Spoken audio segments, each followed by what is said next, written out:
Voilà quelque chose qui est un peu hermétique, le document unique. Je crois qu'on en entend parler dans toutes les entreprises, mais on n'ose pas demander ce qu'il contient, ce document unique, ce qu'on doit faire pour qu'on on ait ce document-là. Est-ce que vous pouvez nous éclairer sur ce qu'est le document unique? Tout à fait. Le document unique, dans son appellation plus complète, qu'on appelle avec l'acronyme DUERP, c'est le document unique d'évaluation des risques professionnels. Donc c'est un document obligatoire dans toutes les entreprises depuis 2001.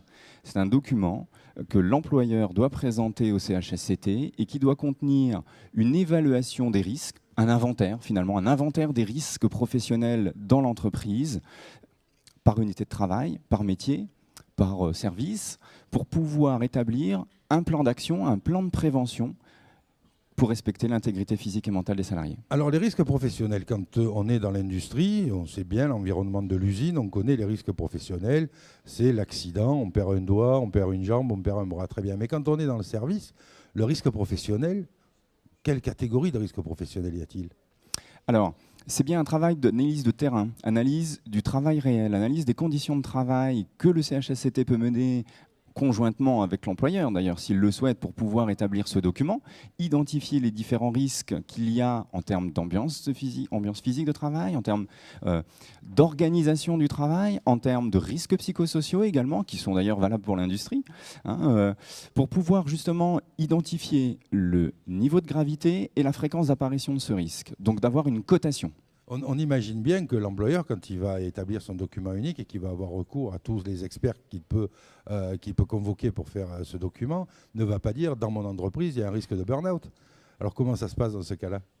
Alors, c'est au CHSCT, lorsqu'on lui présente ce document unique, la première fois ou tous les ans, ou lorsqu'il y a un changement important dans l'entreprise, de bien pouvoir aussi faire ce travail d'analyse et de regard critique sur le document qui lui est présenté pour pouvoir le faire évoluer et l'améliorer. D'accord, quand on est consulté, parce que ça c'est une consultation du CHSCT, j'imagine? C'est une information consultation, oui. Alors, on imagine bien que ce document n'est pas définitif, qu'on donne son avis dessus, que l'avis, comme l'avis du comité d'entreprise, doit être motivé et éclairé, et que ce n'est pas la vérité révélée. C'est un document qui est soumis à discussion. C'est bien ça, il faut bien insister avec nos amis.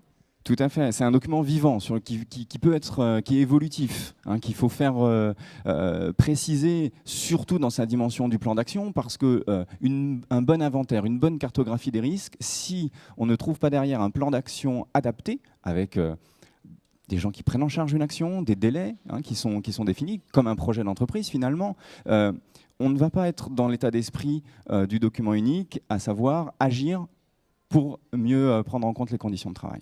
Alors j'espère que vous avez éclairé sur ce qu'est le document unique, puisque dans ce document unique, il y a tous les risques professionnels. Donc n'hésitez pas à le demander, à le ressortir, parce que quelquefois, on oublie cette consultation dans l'entreprise, et soyez très critique dessus. Merci. Merci.